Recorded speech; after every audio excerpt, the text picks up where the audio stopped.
Hi everyone. I'm sorry my voice is out. I definitely have something, but I'm on antibiotics. So there we go. My name is Taylor, and I'm actually legally going through a name change. So I'm going to be Taylor Morrison soon again, which is a good thing. Um,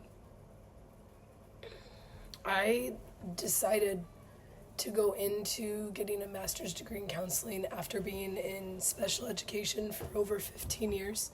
Uh, I love working with kids and I love watching them learn and grow. But what I truly found to be my biggest strength and my biggest motivation was working with them on emotional control and working with them on accepting the things they cannot change in the moment, especially being kids. Um, so when I went through a really big transition in my life last year, I moved from California to Hawaii. I didn't know anyone.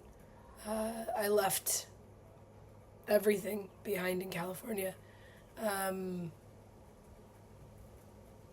I left with a teaching position here, and I know that I'm pretty tired of the systemic issues within teaching, and it just isn't my calling anymore.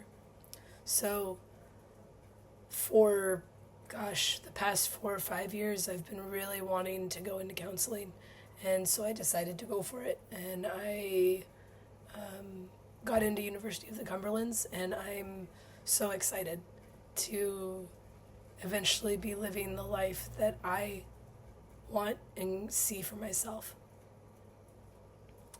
Um, I really love working with young adults and adolescents. I like preteens too. Um, so I'd love to work with kids and work with them.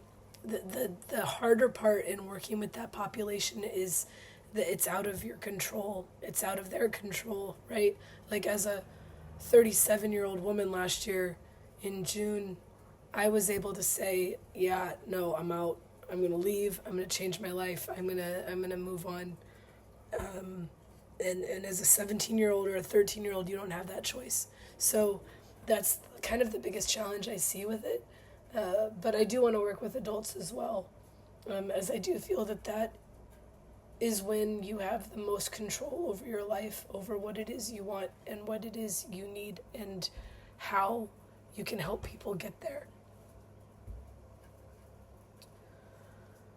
Um, Specifically with kids, I love working with kids and teenagers because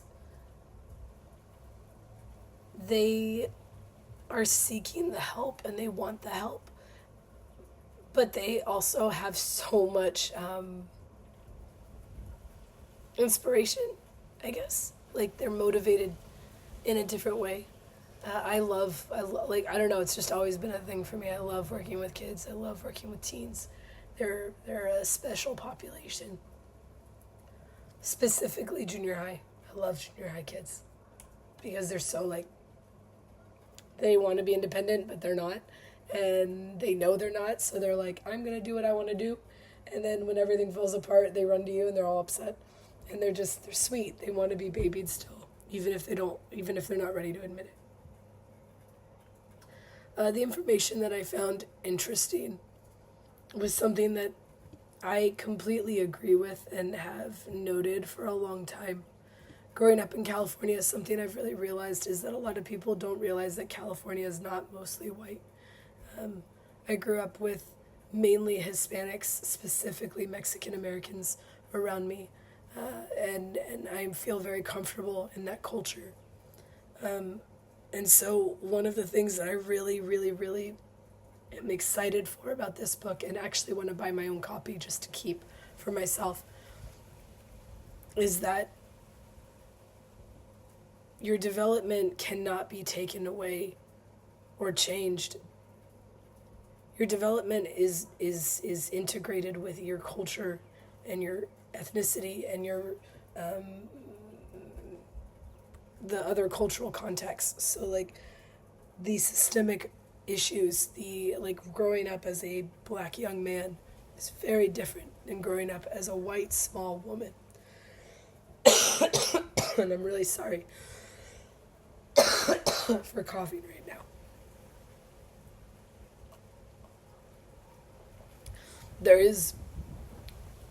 My experiences are always going to be my experiences, and your experiences are going to be your experiences.